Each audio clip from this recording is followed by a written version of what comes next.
video we are going to see the different stages of the French Revolution. So last week we talked about the causes that explain what occurred in that summer, or what that spring and summer of 1789. Remember that we talked about social causes, economic causes, ideological causes, and political causes. We can say that it was the perfect storm. Yes, so many things occurred, and at a certain point, and the reaction was, we could expect something like this to occur. So we had said that one of the problems was that the privileged didn't want to pay taxes, so they rejected the offering of the ministers on paying taxes. So the king had no other option but to summon the General States or States General, the Parliament, to summon. Remember that is convocar. So it was January, and they will have to meet in May. Obviously, these times, before the telephone and the telegraph and the trains existed, they had to plan this in advance.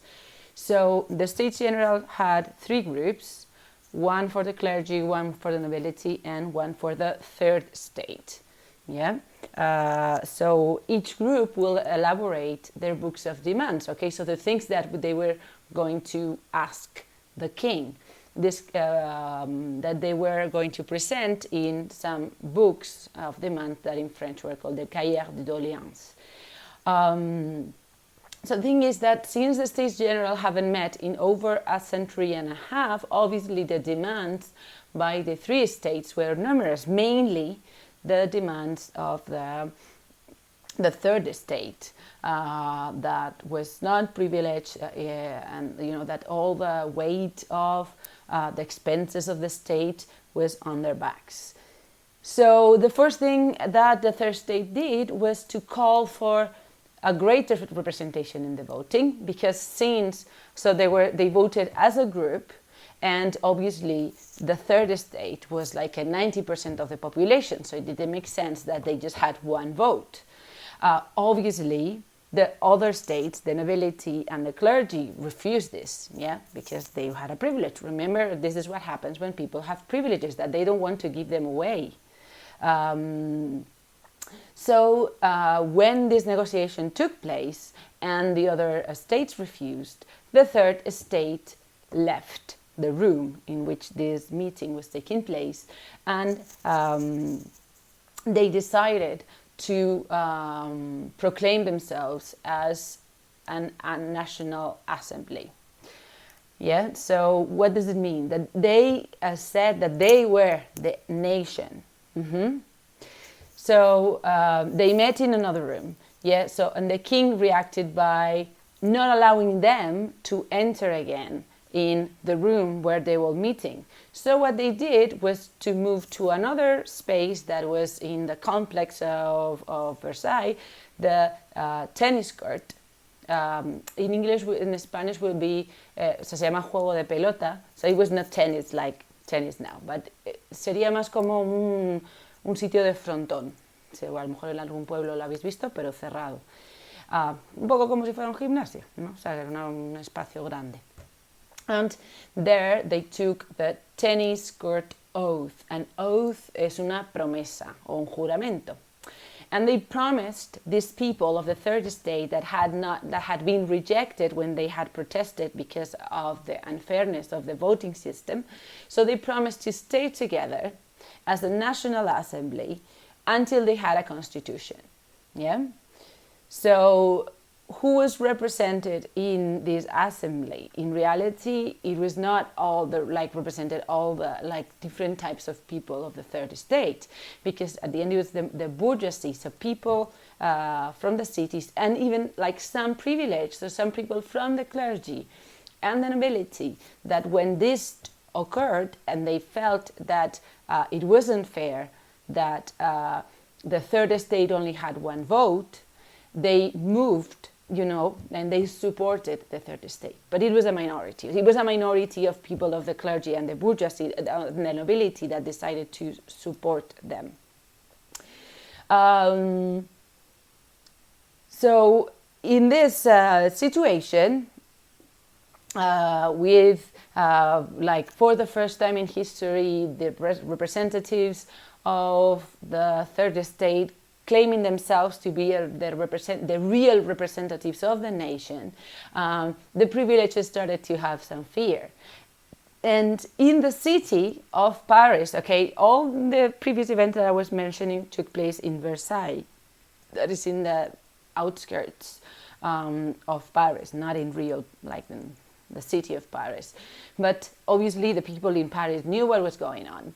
And the people of the city, the workers, started to rise, and these masses of people stormed into the Bastille prison, La Prisión de la Bastilla.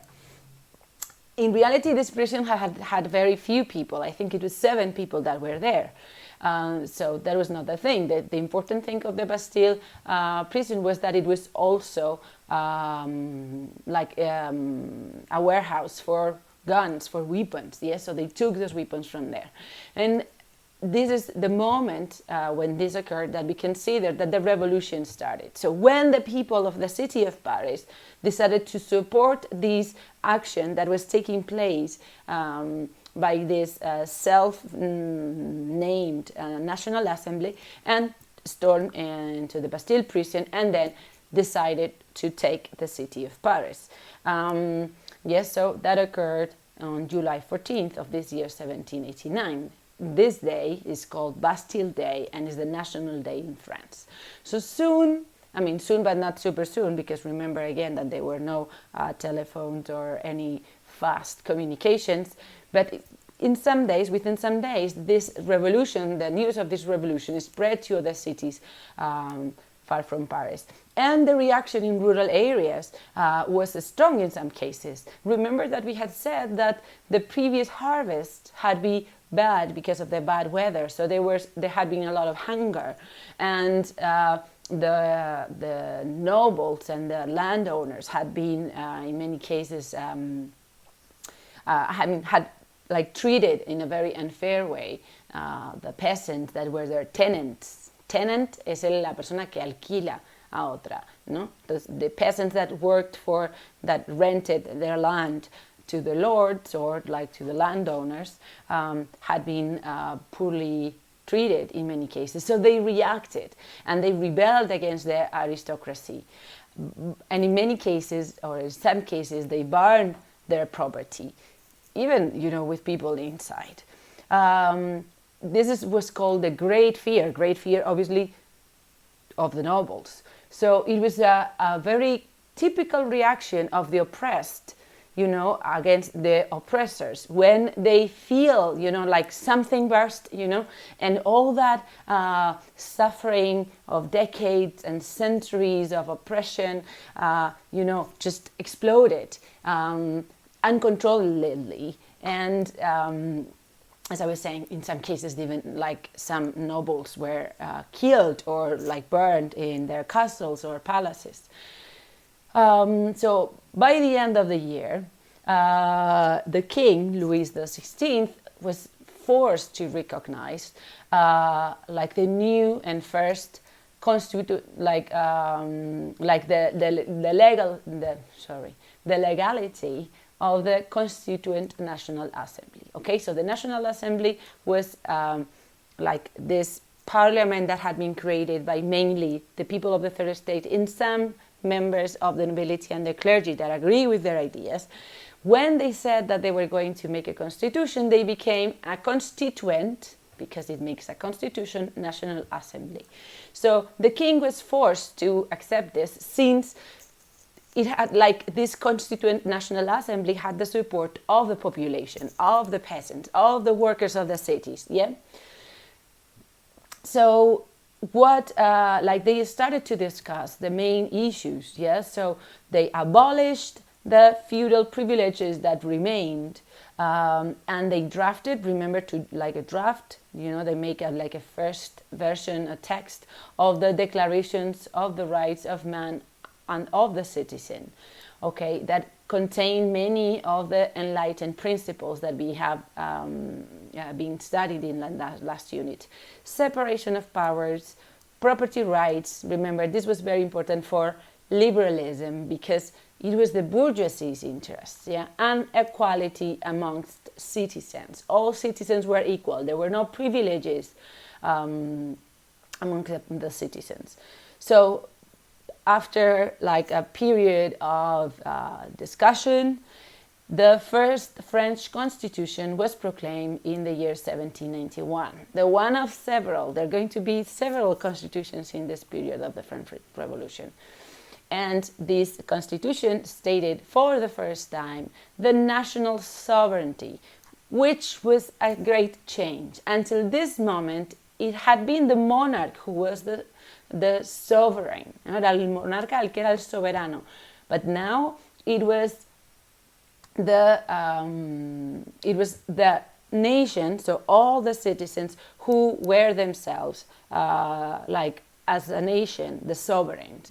So the monarchy became a constitutional monarchy. So the absolute monarchy was abolished, and now the king was controlled by the parliament.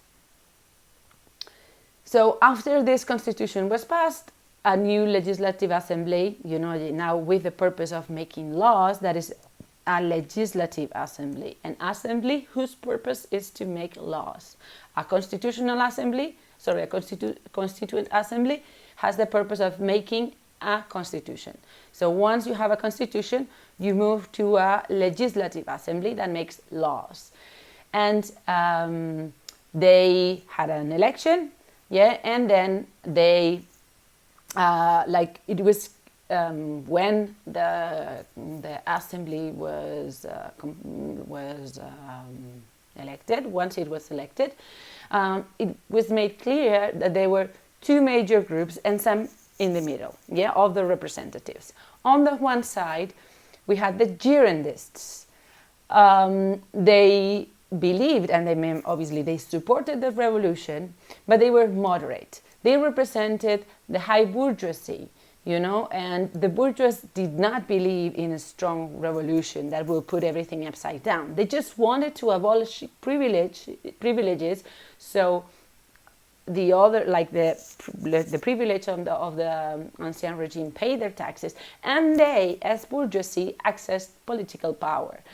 The bourgeoisie, the high bourgeoisie, was not interested in giving rights to all the population. So they wanted to favor liberal economic policies, remember, free trade, no regulation of the state, for them. And this idea, that they wanted changes, but just up to a certain level that interested them, was that they maintain censitary suffrage. Remember, suffrage means vote, the capacity to vote, your right to vote.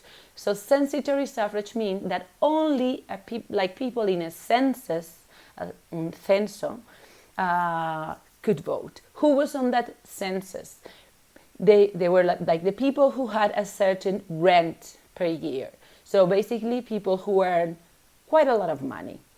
So this was a way to control who had the right to vote. They considered that people who made little money or were poor should not have the right to vote.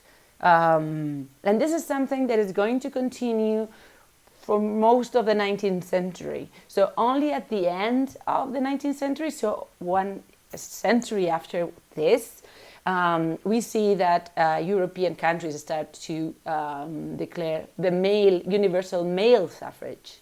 Obviously here all the time we're talking just about men. And then we have the Jacobins that were way more radical. So they were revolutionaries, but they wanted to abolish monarchy, so they did not consider that a constitutional monarchy was sufficient, and they wanted to judge the king. Yeah, they believe in universal male suffrage, yeah, so that all men of age could vote, and that they believe that the economic policies of the state should be protectionist, which meant that that the state controlled the economy, that controlled the prices of certain products, that supported the local production of food and other products.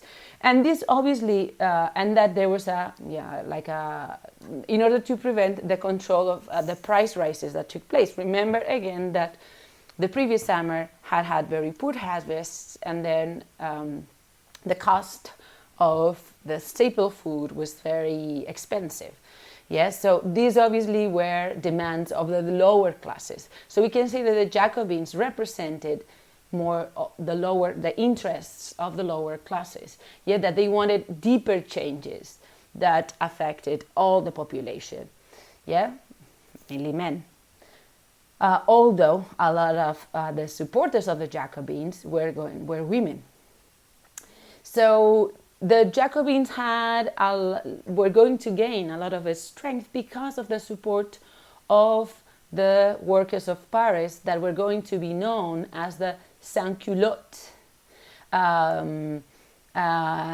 Because sans-culottes meant that they did not wear this culotte. These culottes were like short, pants that were just up to the knee, that were worn with some tights, ¿no? Eran como una especie de pantaloncillos que llegaban hasta la rodilla y que se llevaban con unas medias, and that rich people used, but the people who worked used pants.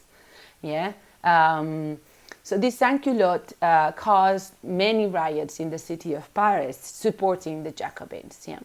The main leader of the Jacobins, there were several, but the most famous was Maximilien de Robespierre.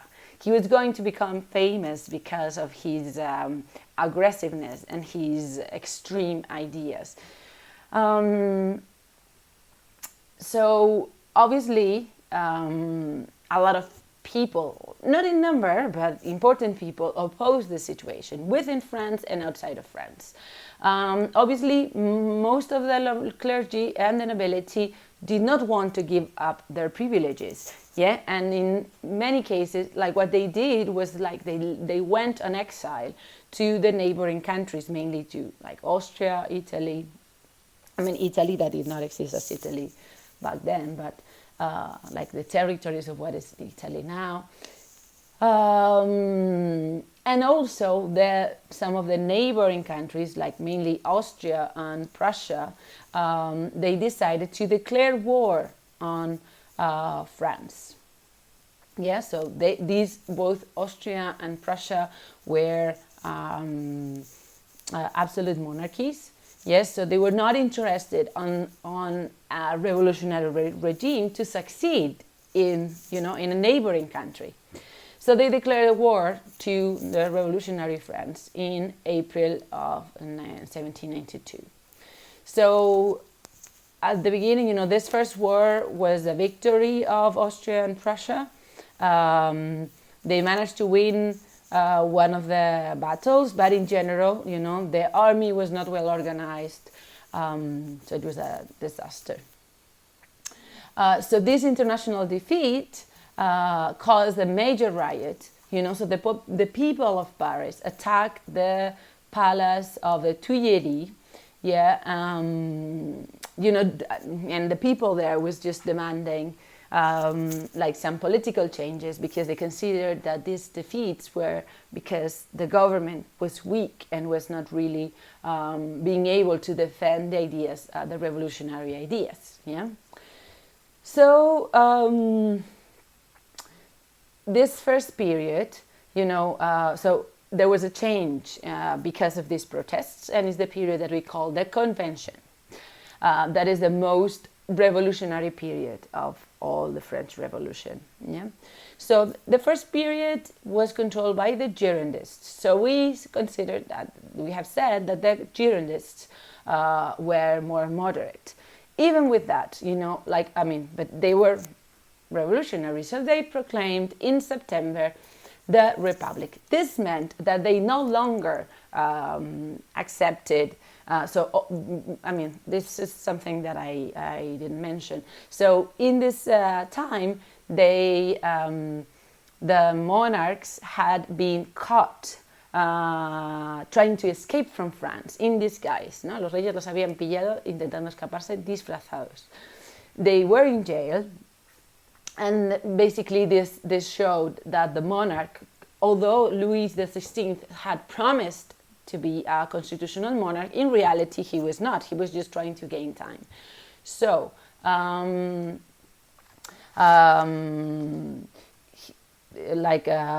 Louis XVI was put in prison as like for treason, yeah, and the Republic was proclaimed, and later in a trial, the king was declared guilty, and he was executed in January of 1793. This was not the first thing that something like that had occurred. In England, 1 century before, a little over a century before, they had also killed a king in their revolution, in their own revolution. But I mean, it was still quite shocking, you know, just to execute a monarch. So this provoked another international coalition of different European countries that decided to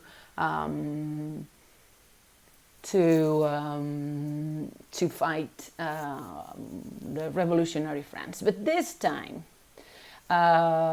the French government decided to organize better its army. So they ordered a 300,000 soldier national levy. A levy es una leva de soldados, so it is a forced conscription to enroll the army, ¿no? Es una como una fórmula por la que la gente debe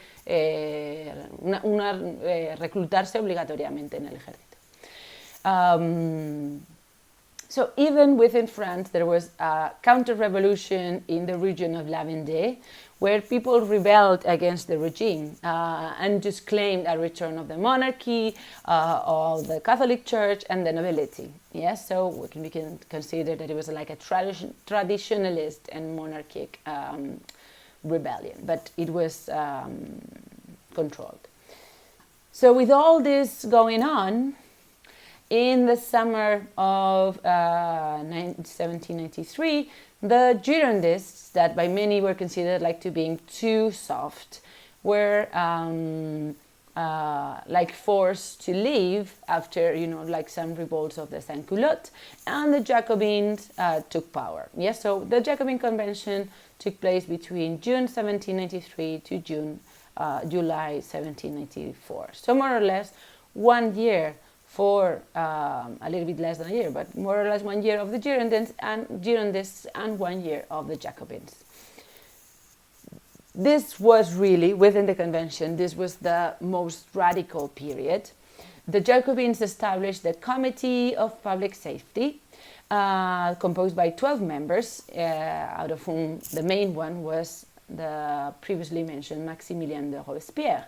And they basically imposed a very authoritarian regime that was obsessed with controlling the revolution and prosecute whoever was against the revolution. So we can see that they were more obsessed with like the idea of the revolution than maybe on implementing certain things. The action of the Committee of Public Safety, that was the one who judged all the possible people, like the people accused of treason against the revolution, they executed in this year around 50,000 people. Yeah. So famous, I mean, relevant, such as Marie Antoinette, that was the queen, and many of the Girondist leaders that had been in the previous government, but even some Jacobins one, you know, some as famous or as relevant in their own government as Danton. So this is an example of how like revolutions have this tendency, you know, like the first wave of the revolution is more moderate, and then when more radical elements take control of it, they try to get rid of the moderate elements, and at the end they end up in a vicious circle in which they become obsessed with maintaining the purity of this revolution, and they end up accusing each other of going against it, and they end up losing the point. We will see this in other revolutions of like this that we will study this year. So even with this, we can say that some of the laws that the Jacobins passed were very progressive. Wouldn't last for long, but were really tried to address some of the most urgent demands of the population. So one was that in order to maintain the revolution, they needed to fight the foreign armies that were fighting against France. So they passed a decree to raise 750,000 soldiers for the army, so a huge army for the moment. They adopted universal male suffrage, yes, so every man of age could vote, and they declare a control of the prices of the state. There were many other measures, okay? Like we are trying to make like a simplified version of this because it's very complex. The French Revolution is very complex. It has been many changes. So here you have, like chart in which you can see, the four main phases, and it will help you to study. So obviously this situation couldn't last for long. So in July 1794, coup d'etat was staged, and this overthrew Robespierre from the government, and he ended up being executed. After ordering so many executions, he ended up executed himself. So the response to this was a very moderate period. That is like the last period of the convention that was called the Thermidorian Convention. It was called Thermidorian because it took place during the Thermidor month. Because one of the other things that the Jacobin Convention had done was to change the calendar to a new model of calendar. You saw it in the video, in the crash course video. So they tried to, they had such a deep interest in changing everything of the old regime, and eliminating all those things determined by religion and the Catholic Church, that they even changed the calendar. This was not going to last for long, but it meant that one of the months of summer, more or less July, was called Thermidor, because the thermos means hot, so it's the hot month.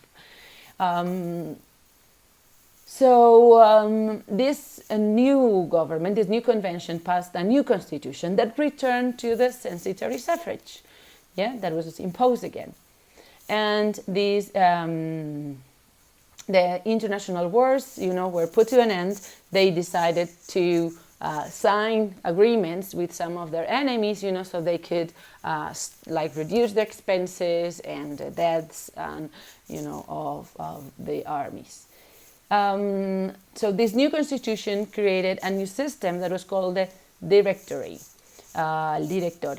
This was composed by 5 members or directors, and it established a very moderate phase of the revolution in which the high bourgeoisie took control again, the conservative bourgeoisie. But they had many problems. On the left, they had the Jacobins that were demanding, again, a return to the national sovereignty, universal male suffrage, and in general measures to try to promote a more equal society, also in economic terms. And then on the right, they had the monarchists that obviously were not satisfied even with this conservative bourgeoisie, and they wanted the return of the Bourbons. And at the same time, some European powers continued at war. For example, I mean, the issues with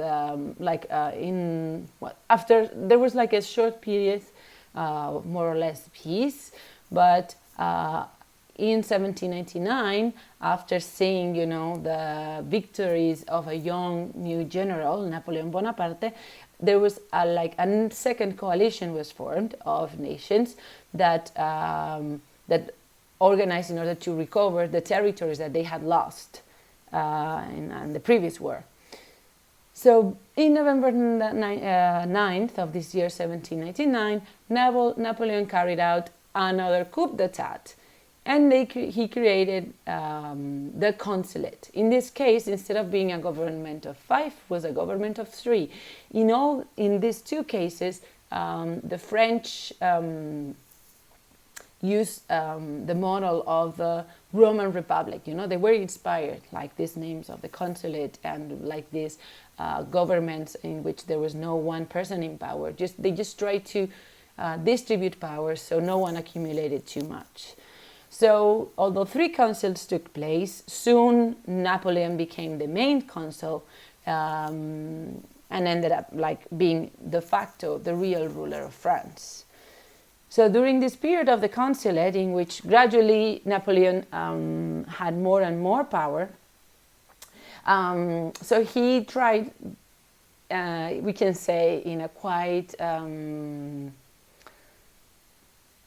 I don't know how to say it in Spanish. Well, he avoided the return of absolutism in France and in Europe. Yes, so he defended some of the main principles of the French Revolution, but up to a certain extent, and always under his authority. So he realized that in order to have to succeed and to prevent more coups, and he needed to make peace with the groups that he had tensions with. So he allowed the return of the exiles of the people of the clergy and the nobility that had left to the neighboring countries. He signed a concordat with the church. A concordat is an international treaty between one country and the Holy See, what is not the Vatican. And he established, so religious peace with the Catholic Church. So he approached the Catholic Church because he realized that he needed the support of the Catholic Church, that was still relevant in France. But at the same time, he tried to make deep changes in the administration of France.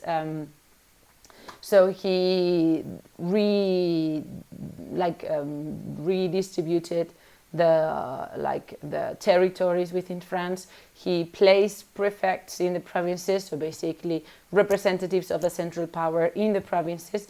He enacted the first modern civil code, un Código Civil, that is the model of most civil codes in all Europe, and therefore in many cases in America too. So the civil code establishes, for example, the relations between people in a society. So in many cases, this civil code had influence from the Roman laws, but also from the Enlightenment.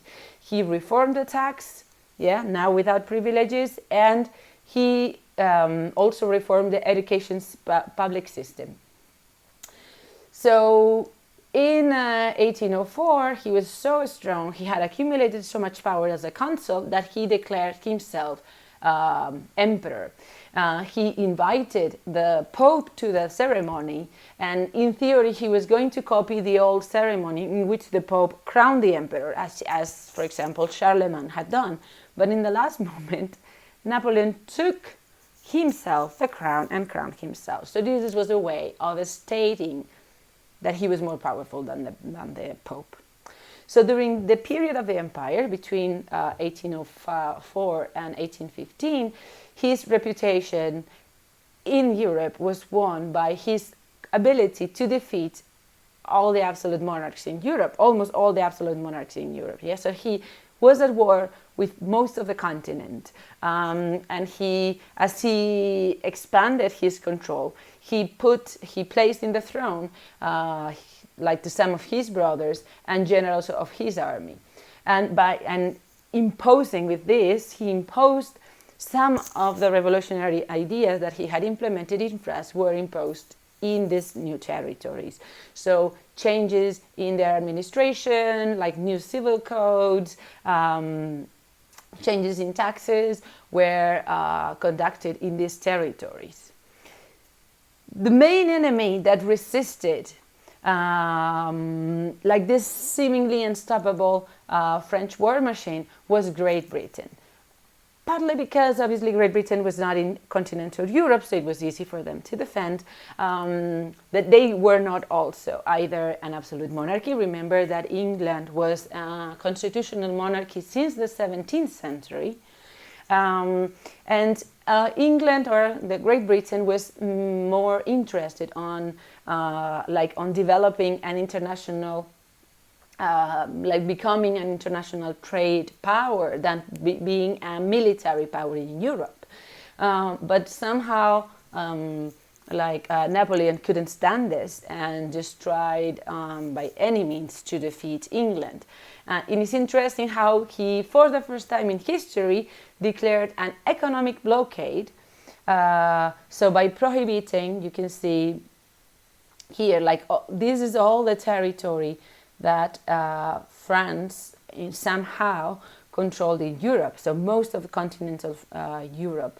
So he declared an economic blockade in which all these ports of these territories could not trade with England, but England had its means, yeah, and so this in reality failed.